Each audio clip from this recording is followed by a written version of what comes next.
Syria में super power का तख्ता पलट, मास्टरमाइंड निकला तुर्की। सिर्फ 10 दिन में इस्लामी चरमपंथी संगठन हयात तहरीर अल शाम यानी HTS ने सीरिया पर कब्जा कर लिया। सिर्फ 10 घंटे के अंदर सीरिया में रूस और ईरान की सेना को भागना पड़ा और पुतिन और खामनेई को पहली बार सीधी हार का सामना सीरिया में करना पड़ा है। सिर्फ 10 मिनट के अंदर सीरिया के राष्ट्रपति बशर अल असद को रूसी हवाई जहाज से मॉस्को भागना पड़ा है। आखिर सीरिया के अंदर इतनी तेजी से असद, पुतिन और खामनेई के चारों खाने चित कैसे हो गए?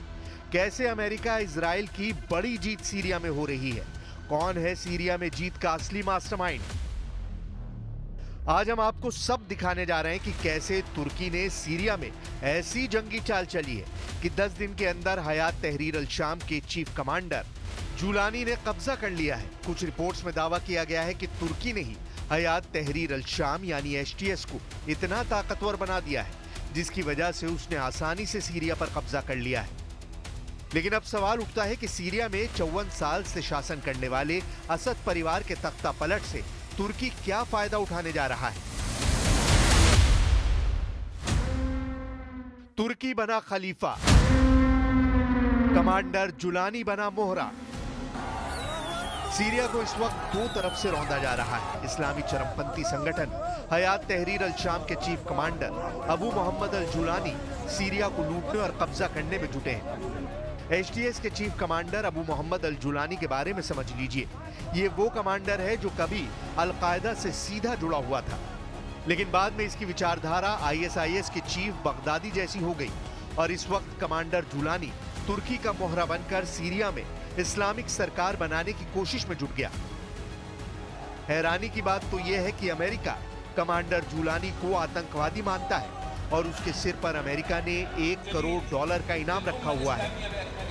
लेकिन इसके बावजूद इस वक्त अमेरिका इस्लामी चरमपंथी हयात तहरीर अल शाम यानी HTS और कमांडर जुलानी की खुलकर जंग के मैदान में मदद कर रहा है, जबकि कमांडर जुलानी को मोहरे की तरह इस्तेमाल करने वाला तुर्की कमांडर जुलानी को ईरान और रूस के खिलाफ इस्तेमाल कर रहा है। तुर्की नेटो का वो देश है जिसमें अमेरिका शामिल है। यही वजह है कि अमेरिका भी तुर्की के हर कदम पर साथ दे रहा है। इस चक्रव्यूह को रूस के राष्ट्रपति पुतिन और ईरान के सुप्रीम लीडर अली खामनेई अच्छी तरह से समझ चुके हैं। इसीलिए खामनेई ने 10 घंटे पहले टीवी पर आकर ऐलान कर दिया है कि सीरिया में हुए तख्ता पलट के पीछे अमेरिका और इजराइल का हाथ है, जिसमें तुर्की पर्दे के पीछे से मदद कर रहा है। सीरिया में तुर्की का खलीफा मिशन, घबरा गए अरब देश।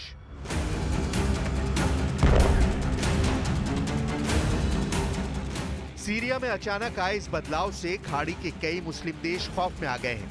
सऊदी अरब, संयुक्त अरब अमीरात और मिस्र जैसे देशों को तेजी से अपनी रणनीति बदलनी पड़ रही है। इन सभी अरब मुस्लिम देशों ने अमेरिका को चेतावनी दी है कि वो उन इस्लामिक चरमपंथी संगठनों और देशों का साथ ना दे जो कई दशकों तक अरब देशों पर हमले में शामिल हुए हैं। सऊदी अरब, UAE और मिस्र जैसे देश सीरिया में अचानक आए इस बदलाव से सदमे में हैं। और मिस्र के एक अधिकारी ने गहरी नाराजगी जताते हुए कहा कि अल-कायदा से जुड़े HTS का बहुत तेजी से रीब्रांडिंग की जा रही है। मिडिल ईस्ट आई की रिपोर्ट के मुताबिक UAE अमेरिका के तुर्की के रास्ते पर्दे के पीछे से HTS से बातचीत करने से काफी खफा है। सीरिया पर काम कर रहे एक पश्चिमी अधिकारी ने कहा कि UAE बुरी तरह से भड़का हुआ है। UAE ने कहा है कि अमेरिका अब तुर्की का पिछलग्गू हो गया है। मुस्लिम ब्रदरहुड जैसे इस्लामिक संगठनों से पहले ही अरब के कई देश डरे हुए हैं। HTS के लड़ाके मुस्लिम ब्रदरहुड से ज्यादा कट्टर मुस्लिम हैं, जिसे अरब देश बेहद खतरनाक मान रहे हैं। वहीं हयात तहरीर अल शाम यानी HTS तुर्की के इशारे पर सीरिया पर पूरी तरह से कब्जा करता जा रहा है।